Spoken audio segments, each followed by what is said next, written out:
Hello student, स्वागत है आपका हमारे channel one day exam fight में।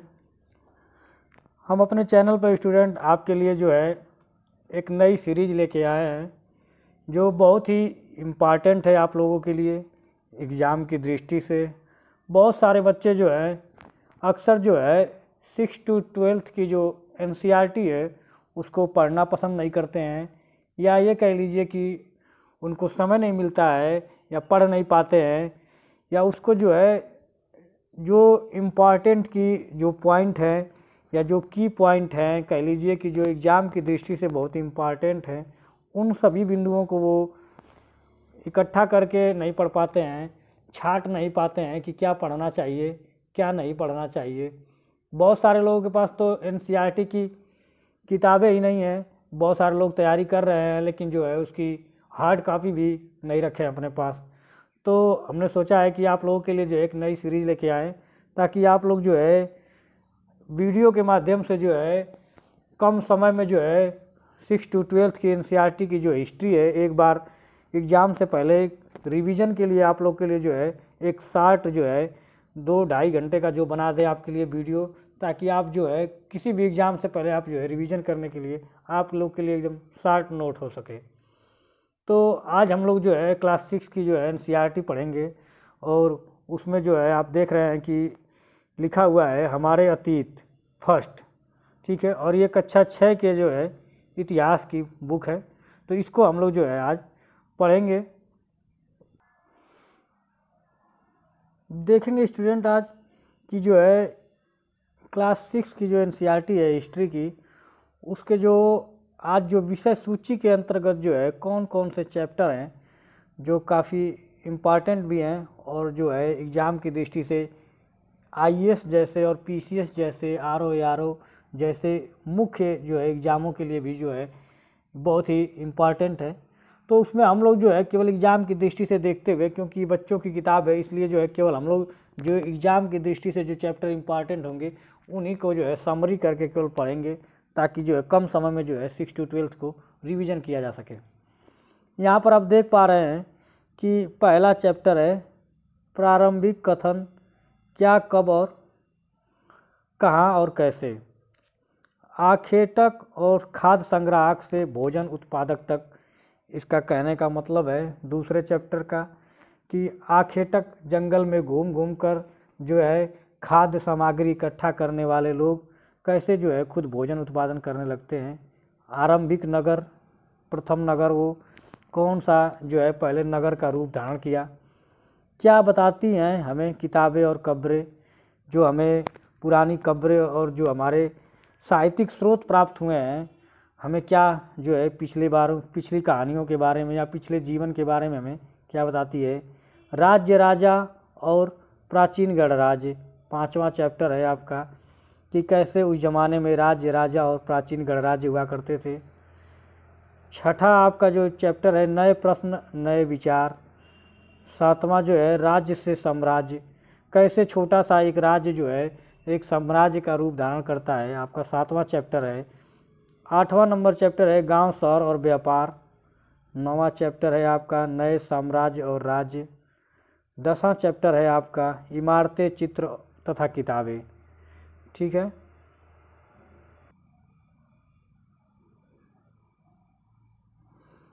क्लास 6 की हिस्ट्री में जो है आपने देखा कि जो है हमारे अतीत के प्रथम भाग में जो है 10 चैप्टर दिया हुआ है। उन 10 चैप्टर में हमने देख लिया कौन कौन से चैप्टर थे। अब देखेंगे जो है शुरुआत हो रही है आपका जो है भारत के संविधान से। पहला पेज दिया हुआ है जो भारत का संविधान, और ये कह लीजिए कि ये IAS PCS RO ARO जैसे सभी एग्ज़ामों के लिए जो है बहुत ही महत्वपूर्ण है। और जो है जैसे ही किताब शुरू होती है उसमें पहला पन्ना जो है भारत का संविधान या उद्देशिका कह लीजिए, कहीं कहीं इसको जो है प्रस्तावना कहते हैं। हमारे देश के संविधान की जो है उद्देशिका कहिए या प्रस्तावना कहिए, जो ये बताता है कि हमारा जो है संविधान एक आदर्श समाज बनाने के लिए जब संविधान लिखा गया था तो संविधान कैसा होना चाहिए, हमारे देश का एक आदर्श समाज या आदर्श देश बनाने के लिए जो है सबसे पहले ज़रूरी था कि हमारा जो है संविधान में जो प्रस्तावना लिखी गई थी वो क्या होना चाहिए, जिसके कारण जो है एक उच्च और एक आदर्श समाज और एक आदर्श राष्ट्र बनाया जा सके। उसी से संबंधित भारत का जो है हमारा संविधान ये बताता है कि हमारा देश किस तरह और किन उद्देश्य और संविधान के उद्देशिका बताती है कि उस समय के जो विद्वान लोग हुआ करते थे वो क्या चाहते थे कि हमारा जो है समाज कैसा होना चाहिए। उसी का एक प्रारूप है या कह लीजिए कि उद्देशिका है, प्रस्तावना है। पहली लाइन में लिखा हुआ है कि हम भारत के लोग भारत को एक संपूर्ण प्रभुत्व समाजवादी पंथ निरपेक्ष लोकतंत्रात्मक गणराज्य बनाने के लिए तथा उसके समस्त नागरिकों को सामाजिक, आर्थिक और राजनैतिक न्याय, विचार, अभिव्यक्ति, विश्वास, धर्म और उपासना की स्वतंत्रता, प्रतिष्ठा और अवसर की समता प्राप्त कराने के लिए तथा उन सब में व्यक्ति की गरिमा और राष्ट्र की एकता और अखंडता सुनिश्चित कराने वाली बंधुता बढ़ाने के लिए दृढ़ संकल्प होकर अपनी इस संविधान सभा में आज तारीख 26 नवंबर 1949 को एतद द्वारा इस संविधान का अंगीकृत, अधिनियमित और आत्मार्पित करते हैं। तो आपने देखा कि जो है इसमें जो है लिखा हुआ है कि हमारा जो संविधान में जो लिखा हुआ है उसमें बता दिया है कि हमारा जो है कैसा संविधान होना चाहिए, कैसा आदर्श देश होना चाहिए। पिछले कुछ एग्जामों में हमने देखा था कि सीधे सीधे ये लाइन पूछ लिया था कि संपूर्ण प्रभुत्व संपन्न समाजवादी पंचनिरपेक्ष लोकतंत्रात्मक गणराज्य। इसी लाइन को सीधे सीधे एग्जाम में उठा के पूछ लिया था कि एक सीरियल में जो है संपूर्ण प्रभुत्व संपन्न समाजवादी पंथ निरपेक्ष लोकतंत्रात्मक गणराज्य, सीधे सीधे एग्जाम में पूछ लिया था कि इनकी जो हमारे संविधान में प्रस्तावना में दिया गया जो शब्द है उनको क्रम से सजाइए। तो सीधे सीधे आपको जो है इसको हर स्टूडेंट को जो है लगभग इसके बारे में याद होना चाहिए कि संपूर्ण प्रभुत्व संपन्न समाजवादी पंथ निरपेक्ष लोकतंत्रात्मक गणराज्य एक क्रम में होना चाहिए, ये एग्जाम में पूछता है। और यहाँ पर आप देखेंगे सामाजिक, आर्थिक, राजनैतिक न्याय, यहाँ देख रहे हैं 3 प्रकार का न्याय होता है, सामाजिक, आर्थिक और राजनैतिक न्याय। तो कभी कभी एग्जाम में पूछ लेता है कि हमारे संविधान की प्रस्तावना में कितने प्रकार का न्याय होता है। तो 3 प्रकार का न्याय होता है, सामाजिक, आर्थिक, राजनैतिक न्याय। और कभी कभी आप देखेंगे तो पूछता है कि कितने प्रकार की स्वतंत्रता होती है। हमारे संविधान के प्रस्तावना में जो दिया गया है वो स्वतंत्रता कितने प्रकार की है। तो यहाँ पर देखिए आप जो है विचार, अभिव्यक्ति, विश्वास, धर्म और उपासना की स्वतंत्रता कितने प्रकार की हो गई? 5 प्रकार की। पिछले बार पीसीएस के एग्ज़ाम में पूछा हुआ था कि हमारे संविधान में कितने प्रकार की स्वतंत्रता का जिक्र किया गया है। तो 3 प्रकार का न्याय हो गया, 5 प्रकार की स्वतंत्रता हो गई। सीधे सीधे विचार, अभिव्यक्ति, विश्वास, धर्म और उपासना की स्वतंत्रता। क्वेश्चन ऐसे बना के आता है स्टूडेंट और पूछ देता है कि 26 जनवरी 1949 को किस दिन हमारा जो संविधान है उसको अंगीकृत किया गया था। तो इसी दिन जो है सभी लोगों ने जो है संविधान को साइन किया था और जो है समर्पित किया था, इसे जो है स्वीकार किया था। जो संविधान में जितने भी लोग थे सभी ने जो है इसी डेट को जो है संविधान पर साइन करके जो है इसको स्वीकार किया था कि हमारा संविधान बनकर जिस दिन तैयार हुआ था। तो ये पूछता है, बहुत ही ये लाइनें जो दी गई हैं बहुत इम्पॉर्टेंट है। और कभी कभी पूछ लेता है एग्जाम में कि राष्ट्र की एकता और अखंडता के बारे में कौन सी वाली बंधुता है, बंधुता बढ़ाने के लिए। तो आप जो है यहाँ पर 3 प्रकार का न्याय, 5 प्रकार की स्वतंत्रता और जो है पहली लाइन में जो आपको दिखाया है कि संपूर्ण प्रभुत्व संपन्न समाजवादी पंथ निरपेक्ष लोकतंत्रात्मक गणराज्य, सीधे सीधे इसको जो है एक क्रम में पूछ लेता है कि क्रम में क्या दिया हुआ है संविधान के। तो वो भी आपको जो है याद रखना है।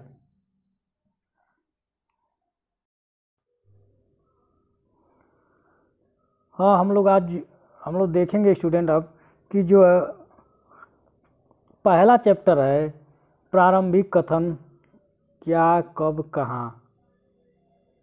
ठीक है, क्या कब कहाँ और कैसे। तो क्लास 6 की जो हिस्ट्री है तो ये बच्चों के हिसाब से जो है समझाया गया है, लेकिन हम लोग देखेंगे कि इसमें क्या एग्ज़ाम की दृष्टि से महत्वपूर्ण चीज़ें हैं, महत्वपूर्ण पॉइंट क्या हैं, हम उनको ही ध्यान देंगे और उनको ही पढ़ेंगे। यहाँ पे लिखा है कि कैसे पता लगाएं, लिखा है कि कैसे पता लगाएं यह जानने के लिए कि कल क्या हुआ था। तुम रेडियो सुन सकते हो, टेलीविज़न देख सकते हो या फिर अखबार पढ़ सकते हो। साथ ही यह जानने के लिए कि पिछले साल क्या हुआ था, तुम किसी ऐसे व्यक्ति से बात कर सकते हो जो उस समय की स्मृति हो, लेकिन बहुत पहले क्या हुआ था यह कैसे जाना जा सकता है। तो चैप्टर का नाम ही जैसा आप देख पा रहे हैं कि क्या कब कहाँ और कैसे। तो कह रहा है कि बच्चों अगर जो है हमको ये जानना हो कि कल क्या हुआ था तो हम जो है टीवी, अखबार, न्यूज़ देख सकते हैं, पता लगा सकते हैं कि कल क्या हुआ था।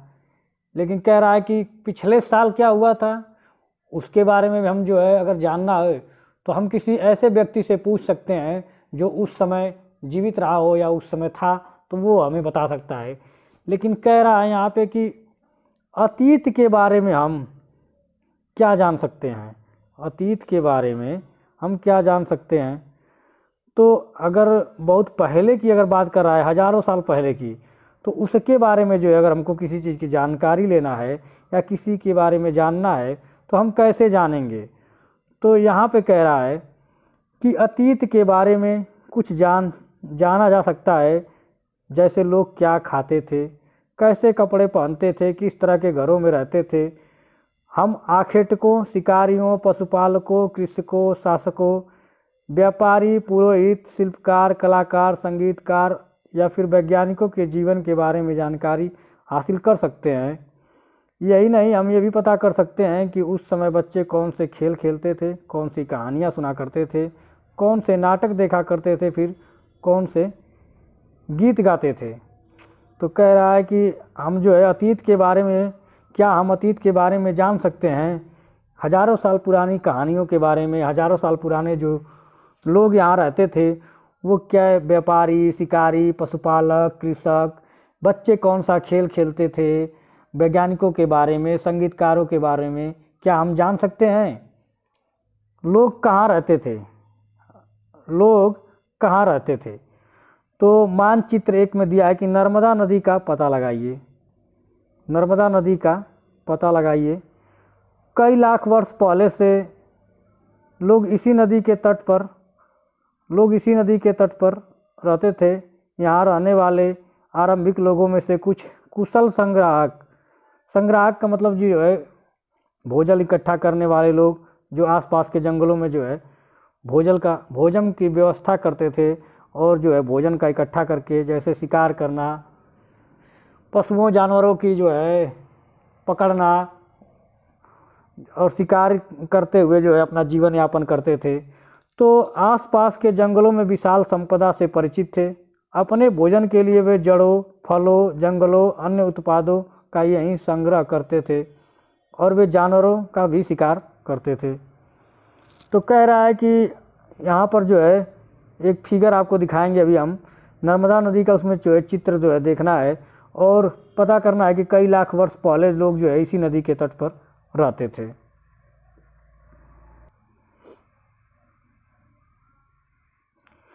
यहाँ पर अब देखिए एक मैप दिखाया गया है आपको, ये भारत का मैप है, उस समय का प्राचीन मैप है जिस समय जो है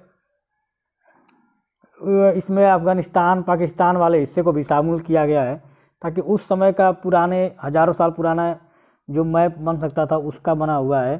ताकि आप देख सकते हैं कि यहाँ पर जो है नर्मदा नदी, कह रहा है कि नर्मदा नदी के बारे में जो है पहचान कीजिए। ये आपकी नर्मदा नदी हो गई। अभी आपको कुछ पढ़ना होगा जानकारी के लिए, गारो पहाड़ियाँ यहाँ पे दिया गया है। यहाँ पे किरथर और सुलेमान की पहाड़ियाँ, सुलेमान की पहाड़ियाँ हैं, आपका किरथर पहाड़ियाँ हैं। कुछ इम्पॉर्टेंट हैं यहाँ पे, सिंधु नदी है आपकी, ये सिंधु की जो सहायक नदियाँ हैं, झेलम, चिनाब, रावी, ब्यास, सतलज। यहाँ पर आप देख पा रहे हैं विंध्य पहाड़ियाँ, नर्मदा नदी के ऊपर जो है विंध्य पहाड़ी है। इन्हीं के बगल में जो है सोन नदी है, जो गंगा नदी में जाकर जो है मिल जाती है। यहाँ पर कृष्णा नदी है, तुंगभद्रा नदी है, ठीक है, सतपुड़ा की पहाड़ियाँ हैं और ताप्ती। आइए हम लोग देखते हैं, मैप को आपने जो है देख लिया होगा। तो कह रहा है कि नर्मदा नदी को पहचानिए, तो नर्मदा नदी जो है आप नक्शे में देख लिए।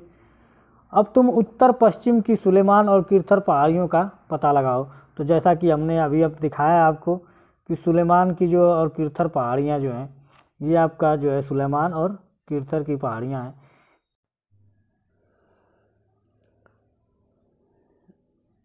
बच्चों यहाँ पर हम लोग देखेंगे कि सुलेमान और किरथर पहाड़ियों को आपने मैप में देख लिया अभी, कि सुलेमान और किरथर की जो पहाड़ियाँ हैं उनको आपने मैप में देख लिया है।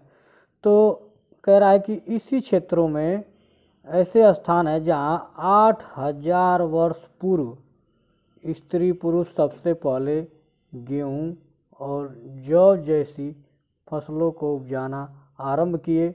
उन्होंने भेड़, बकरी, गाय, बैल, पशु और पशुओं को जो है पालतू बनाने की जो प्रक्रिया है उन्होंने शुरू किया, और ये गांव में रहते थे। उत्तर पूर्व में गारो और मध्य वाले भाग में विंध्य की जो पहाड़ियां हैं उसका पता लगाइए। तो जो विंध्य की पहाड़ियां हैं यहाँ पर हमने बताया था आपको, यहाँ पर, और गारो की जो पहाड़ियां हैं ये यहाँ पर दिखाई दे रही हैं आपको। कुछ अन्य ऐसे क्षेत्र थे जहाँ कृषि का विकास हुआ था, सबसे पहले चावल उपजाया गया था। तो कह रहा है कि गारो और विंध्य जैसी जो पहाड़ियाँ हैं यहाँ पर जो है चावल के जो है सबसे पहले साक्ष्य मिले थे आपको। और सुलेमान और किरथर की जो पहाड़ियाँ हैं यहाँ पर जो है गेहूँ और जौ के साक्ष्य जो है प्राप्त हुए थे हमें। तो ये बहुत इम्पॉर्टेंट है आपका कि गेहूँ और जौ जो है हमें सुलेमान और किरथर की पहाड़ियों से प्राप्त हुए थे, जो अफ़गानिस्तान वाले लगभग क्षेत्र में है। और गारो और विंध्य की जो पहाड़ियाँ हैं जहाँ हमें सबसे पहले चावल के साक्ष्य मिले हैं, वो गारो और विंध्य की पहाड़ियों से प्राप्त हुए हैं। मानचित्र में आपने अभी देखा कि सुलेमान और किरथर की पहाड़ियाँ, गारो और विंध्य की पहाड़ियाँ। यहाँ पे कह रहा है कि मानचित्र में सिंधु नदी और उसकी सहायक नदियों का पता लगाने का प्रयास करिए। सिंधु नदी और सहायक नदियों का प्रयास करें। तो हमने ऊपर आपको जो है सिंधु और उसकी सहायक नदियों को दिखा दिया है। दोबारा आप जो है देखना चाहते हैं तो वीडियो पीछे करके आप जो है देख सकते हैं। कह रहा है कि इन्हीं नदियों के किनारे जो है ये सहायक नदी, पहले तो आप जान लीजिए कि सहायक नदी किसे कहते हैं। एक बड़ी नदी में जो है छोटी छोटी नदियाँ जो मिल जाती हैं वो उसकी सहायक नदी कहलाती हैं। और लगभग 4700 वर्ष पूर्व इन्हीं नदियों के किनारे जो है आरंभिक नगर फले फूले थे। कह रहा है कि इन्हीं नदियों के किनारे जो है छोटे छोटे गांवों का बसना जो है प्रारंभ हुआ था, और इसकी सहायक नदियों के किनारे ही लोगों ने नगरों का विकास किया था। और ये लगभग नगर जो बने थे वो 2500 वर्ष पूर्व की बात है। अब यहाँ पर हम लोग देखेंगे गंगा तथा इसकी सहायक नदी सोन नदी का पता लगाइए। गंगा और की सहायक सोन नदी हमने आपको जो है फिगर में दिखाया था। गंगा और की सहायक सोन नदी के गंगा के दक्षिण में इन नदी के आसपास के क्षेत्र में प्राचीन काल में मगध, जो कि वर्तमान में किसको कहते हैं, बिहार को, बिहार के नाम से जाना जाता है। और इसके शासक बहुत शक्तिशाली थे और उन्होंने एक विशाल राज्य स्थापित किया था। देश के अन्य हिस्सों में भी ऐसे राज्यों की स्थापना की गई थी। तो आप देख पा रहे हैं यहाँ पे कि कह रहा है कि गंगा की सहायक नदी जो सोन नदी है, और गंगा के दक्षिण में जो है एक मगध, प्राचीन काल में जो है एक मगध नाम का जो है राज्य हुआ करता था, जिसको आज वर्तमान में बिहार वाला जो है क्षेत्र है वो कभी मगध नाम से कहलाता था। और बहुत शक्तिशाली शासक हुए थे मगध साम्राज्य में। और मगध जैसे जो है छोटे छोटे बहुत सारे पूरे भारत में जो है छोटे छोटे राज्य थे। लोगों ने सदैव उपमहाद्वीप के एक हिस्से से दूसरे हिस्से यात्रा की। कभी कभी हिमालय जैसे ऊंचे पर्वतों, पहाड़ों, रेगिस्तानों, नदियों तथा समुद्रों के कारण जोखिम भरी थी। लोग जो है एक जगह से दूसरे जगह क्या करते थे, यात्रा किया करते थे। और कह रहा है कि क्यों यात्रा किया करते थे। कभी कभी क्या होता था कि जो आपदा के कारण, कभी कभी जो है प्राकृतिक आपदाओं के कारण एक स्थान से दूसरे स्थान पे जाया करते थे। कभी कभी सेनाएं दूसरे क्षेत्रों पर विजय हासिल करने के लिए जाया करती थी। व्यापारी कभी काफिले में तो कभी जहाज़ों पे अपने साथ मूल्यवान वस्तुएं लेकर एक स्थान से दूसरे स्थान जाया करते थे। धार्मिक गुरु लोग जो होते थे शिक्षा और सलाह देते हुए एक गांव से दूसरे गांव तक, एक कस्बे से दूसरे कस्बे तक जाया करते थे। रोचक स्थानों की खोज की चाह करने वाले लोग भी जो है उत्सुकता के कारण यात्रा किया करते थे। तो उस समय लोग जो है अलग अलग अपने लक्ष्यों के लिए जो है यात्रा किया करते थे। आज लोग यात्रा क्यों करते हैं, कह रहा है कि आज लोग जो है यात्रा क्यों करते हैं। यहाँ पर एक छोटा सा पॉइंट है, देख लीजिए। दक्षिण एशिया, आधुनिक भारत, पाकिस्तान, बांग्लादेश, नेपाल, भूटान और श्रीलंका। दक्षिण एशिया वाले हिस्से में लगभग जो है भारत, पाकिस्तान, बांग्लादेश, नेपाल, भूटान और श्रीलंका जैसे जो है देश शामिल हैं। और कह रहा है कि एक बार फिर मानचित्र में देखिए आप, पहाड़ी, पर्वत, समुद्र इस उपमहाद्वीप की प्राकृतिक सीमा का निर्माण करते हैं। और हालांकि इन सीमाओं को पार करना आसान नहीं था। ठीक है, ऐसा चाह ने ऐसा करके सके, पर्वतों को ऊंचाइयों तक छू सके, गहरे समुद्रों को पार कर सके। उपमहाद्वीप के बाहर से भी कुछ लोग आए और यहीं बस गए। तो कह रहे हैं कि प्राचीन समय में लोग जो है यात्रा किया करते थे अपने अपने उद्देश्यों और लक्ष्यों के लिए। राजा महाराजा हुआ करते थे, एक स्थान से दूसरे स्थान तक जाते थे। व्यापारी एक स्थान से दूसरे स्थान जाया करते थे। कुछ राजा साम्राज्य का विस्तार किया करते थे। धार्मिक गुरु जो है लोगों को शिक्षा और सलाह देने के लिए जो है जगह जगह जाया करते थे। देश के नाम यहाँ देखेंगे, सबसे पहले जो है भारत का देश जो है, जो भारत नाम या इंडिया कह लीजिए नाम की शुरुआत कैसे हुई, यहाँ पर कह रहा है। बहुत ही इम्पॉर्टेंट पॉइंट है। अपने देश के लिए हम प्रायः इंडिया या भारत जैसे नामों का प्रयोग करते हैं। इंडिया शब्द इंडस से निकला है, जिसे संस्कृत में सिंधु कहा जाता है। अपनी एटलस में ईरान और यूनान का पता लगाओ। 2500 वर्ष पूर्व जो है उत्तर पश्चिम की ओर से आने वाले ईरानियों और यूनानियों ने सिंधु को हिंदोस और इंडोस और इस नदी के पूर्व में स्थित भूमि प्रदेश को इंडिया कहा। तो यहाँ पे जो है बहुत ही ये विवादित मुद्दा रहता है हमेशा कि भारत का जो नाम है वो इंडिया, भारत और हिंदुस्तान को लेकर जिक्र होता रहता है। तो आप जान लीजिए कि कक्षा 6 की हिस्ट्री में ही सबसे पहले यहाँ पे बता दिया है कि भारत का जो नाम है हम प्रातः जो है इंडिया या भारत के नाम से जानते हैं। और ये इंडिया शब्द जो है कहाँ से आया है, इंडस से निकला है। और इंग्लिश में जो इंडस होता है वो सिंधु नदी को भी इंडस कहा जाता है और संस्कृत में जो है सिंधु कहा जाता है। तो जो ईरान और यूनान के लोग थे वो जो 2500 वर्ष पूर्व जो है उत्तर पश्चिम की ओर से आने वाले जो ईरानी और यूनानी थे जो भारत पर आक्रमण किए, वो सिंधु नदी को इंडस के नामों से जाना जाता था या इंडस के नाम से जो है संबोधित करते थे। और सिंधु नदी के पूर्व की तरफ रहने वाले जो प्रदेश है यानी हम लोग को जो है भारत के लोगों को वो इंडिया के नाम से कहते थे। तो सबसे पहले कह लीजिए कि ईरानियों और यूनानियों ने ही जो है ये शब्द दिया था इंडिया। और चूँकि वो इंडिया जो है इंडस सिंधु नदी के को लेकर संबोधित करते थे और वहीं से जो है इंडिया शब्द पड़ा हमारे देश का नाम। और भारत के नाम का प्रयोग यहाँ पे कह रहा है कि भारत के नाम का प्रयोग उत्तर पश्चिम में रहने वाले लोगों के एक समूह के लिए किया जाता था। उस समूह का उल्लेख संस्कृत के आरंभिक 3500 वर्ष पुरानी कृति ऋग्वेद में भी मिलता है। बाद में इसका प्रयोग देश के लिए होने लगा। तो इंडिया तो नाम का जो प्रयोग है वो यूनानियों और ईरानियों की देन है, लेकिन जो है ऋग्वेद में जो है भरत नाम का जो प्रयोग है उत्तर पश्चिम में रहने वाले लोग जो थे वो उनके लिए जो है प्रयोग किया जाने लगा, और धीरे धीरे ये इंडिया और भारत दोनों ही नामों से भारत के यहाँ के रहने वाले लोगों के लिए जाना जाने लगा। अतीत के बारे में कैसे जानें, यहाँ पे कह रहा है कि अतीत के बारे में कैसे जानें।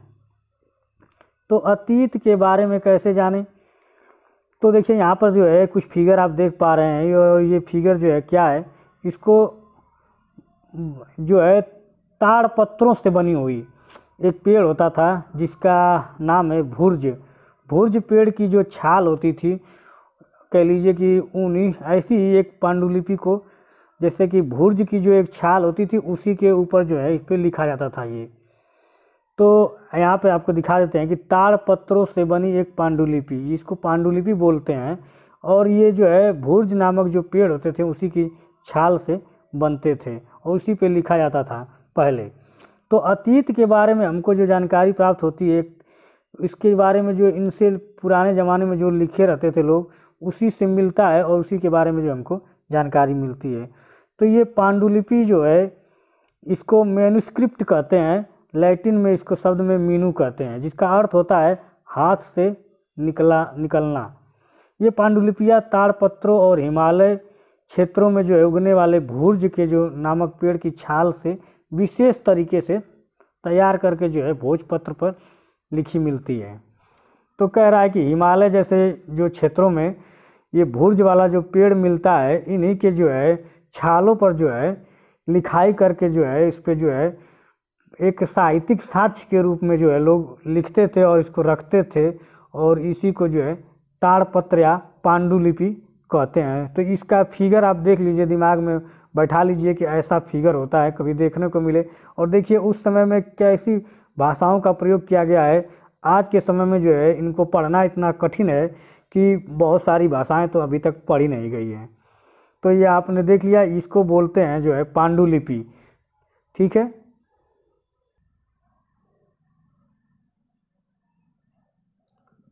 इतने वर्षों में जो है कई पांडुलिपियों की थी, पहले से जो है बहुत सारी पांडुलिपियाँ थीं। तो कह रहा है कि कुछ कीड़ों ने खा गए, कुछ नष्ट कर दी गई।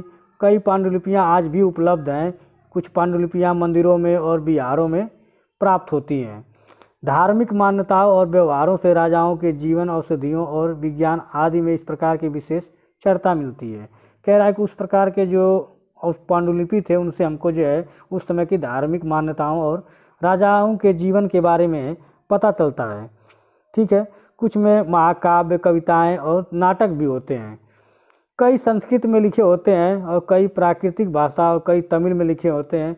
प्राकृतिक भाषा उस समय के आम लोगों की भाषा थी। अभिलेखों का अध्ययन कर सकते हैं। ऐसे लेख पत्थर अथवा धातु जैसी अपेक्षाकृत कठोर सतहों पर उत्कीर्ण किए गए मिलते हैं। कभी कभी शासक तथा अन्य लोग अपने आदेशों को इस तरह उत्कीर्ण करवाते थे, इन्हें देखकर पढ़ सकते हैं, उनका पालन कर सकते हैं। कुछ अन्य प्रकार के अभिलेख, तो यहाँ पर आप एक अभिलेख देख पा रहे हैं जो कि अशोक का अभिलेख है, और ये लगभग 2250 वर्ष पुराना अभिलेख है, जो कि अभी अफगानिस्तान के कंधार से प्राप्त हुआ है। ठीक है, ये कंधार वाले क्षेत्र से प्राप्त हुआ है, और इस पे जो है यूनानी और अरामेइक दोनों ही लिपियों में ये लिखा हुआ है, भाषाओं में लिखा हुआ है, और इसको पढ़ना मुश्किल है। तो यहाँ पे जो लिखा हुआ है, यहाँ पे जो है कह रहा है कि यहाँ पे जो है इन जो पत्थरों के बने हुई लिपियाँ हैं या लेख हैं, इनको जो पढ़ने वाले लोग होते थे इनको जो है पुरातत्वविद कहलाते थे। ये जो लोग पढ़ते थे ईंटों और पत्थरों पे जो ये लिखी हुई लेख होती थी, इन अवशेषों को, चित्रों को, मूर्तियों को जो पढ़ते थे उनको जो है पुरातत्वविद कहलाते थे।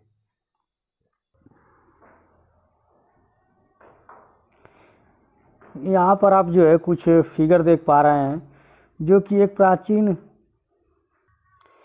यह एक जो है प्राचीन नगर से जो है प्राप्त एक पात्र है, जो आप देख पा रहे हैं फिगर में एक घड़े का सामान है। तो आज से लगभग जो है 4700 वर्ष पूर्व जो है 4700 वर्ष पूर्व जो है लगभग जो है 4700 वर्ष पूर्व जो है ऐसे घड़ों का जो है प्रयोग किया करते थे। और सिक्के, ये जो देख रहे हैं आप, ये चांदी के एक प्रकार के सिक्के हैं। आज के सिक्कों से जो है किस प्रकार भिन्न है, तो यहाँ पर आप देख पा रहे हैं कि जो चौकोर के आकार के जो सिक्के होते थे और चांदी के जो सिक्के होते थे उस समय के, और उस पर देखिए कुछ अंकित है, इस पर जो कुछ छपाई की गई है, कुछ जो है अलग अलग प्रकार की छपाइयाँ होती थी। तो जो पुरातत्वविद होते थे वही जो है इन सिक्कों का अध्ययन करके जो है ये पता लगाते थे कि ये सिक्के जो है किन राजाओं के हैं। यहाँ पर हम लोग देखेंगे आगे और कि औजारों, हथियारों और बर्तनों, आभूषणों तथा सिक्कों के प्राप्त के लिए छानबीन और खुदाई करते थे ये जो पुरातत्वविद लोग होते थे। ऐसे तत्व कठोर तथा जल्दी नष्ट न होने वाले थे। तो जो चांदी की और जो कठोर वस्तुएं होती थी वो तो नष्ट नहीं होती थी, लेकिन जो नष्ट होने वाली चीज़ें थी तो वो अक्सर नष्ट हो जाया करती थी। पुरातत्वविद जानवरों, चिड़ियों और मछलियों की हड्डियों को ढूंढते हैं। इससे यह जानकारी जानने में मदद मिलती है कि अतीत में लोग क्या खाते थे। तो जो पुरातत्वविद हैं वो चिड़ियों और मछलियों की हड्डियों को ढूंढते हैं, रिसर्च करते हैं, पता लगाते हैं कि उस समय के लोग क्या खाते थे। वनस्पति के जो अवशेष हैं बहुत मुश्किल से बच पाते हैं। यदि अन्न के दाने अथवा लकड़ी के टुकड़े जल जाते थे तो वे जले हुए रूप में बचे रहते थे। तो वही आपसे पूछ रहा है कि क्या पुरातत्वविद को बहुधा कपड़ों के अवशेष मिलते होंगे। यहाँ आपसे क्वेश्चन पूछ रहा है कि क्या पुरातत्वविदों को कपड़ों के अवशेष मिलते हैं जिससे ये पता लग सके कि उस समय के लोग क्या पहनते थे। तो पांडुलिपियों, अभिलेखों और पुरातत्व से ज्ञात जानकारियों के लिए इतिहासकार जो होते थे एक स्रोत शब्द का प्रयोग करते थे, जो उनको मिलता था स्रोत के रूप में, जिससे वो प्रयोग करके जानने की कोशिश करते थे कि क्या क्या लोग जो है इन स्रोतों के आधार पर जो है, जो हमें ये मटका मिला हुआ है या चांदी का सिक्का मिला हुआ है, तो इनको स्रोत बोलते थे। और इन्हीं के आधार पे वो जो पुरातत्वविद होते थे, जो पता लगाते थे, जो रिसर्च करते थे, वो धीरे धीरे जो है पता लगाते थे कि जो है किन राजाओं से संबंधित है, किन राज्यों से संबंधित है। और इतिहासकार कहते हैं कि ये पुरातत्वविद जो है एक प्रकार के जासूस की तरह होते हैं और सभी स्रोतों का जो है प्रयोग करके सुराग के रूप में जो है अतीत में क्या घटनाएं घटी थी उनके बारे में जानकारी इकट्ठा करते हैं।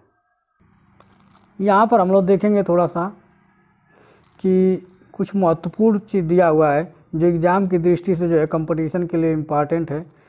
कृषि का आरंभ 8000 वर्ष पूर्व जो है, जबकि हम लोग जो है पीछे भी पढ़े हैं कि 8000 वर्ष पूर्व जो है कृषि का आरंभ हुआ था। सिंधु सभ्यता का जो प्रथम नगर है वो 4700 वर्ष पूर्व है। और उसके बाद गंगा घाटी में नगर मगध का बड़ा राज्य जो मगध साम्राज्य है वो 2500 वर्ष जो है पहले की बात है, जो एक मगध साम्राज्य हुआ करता था। ठीक है, तो ये महत्वपूर्ण तिथियां हैं जिनके बारे में हमको जानना आवश्यक है।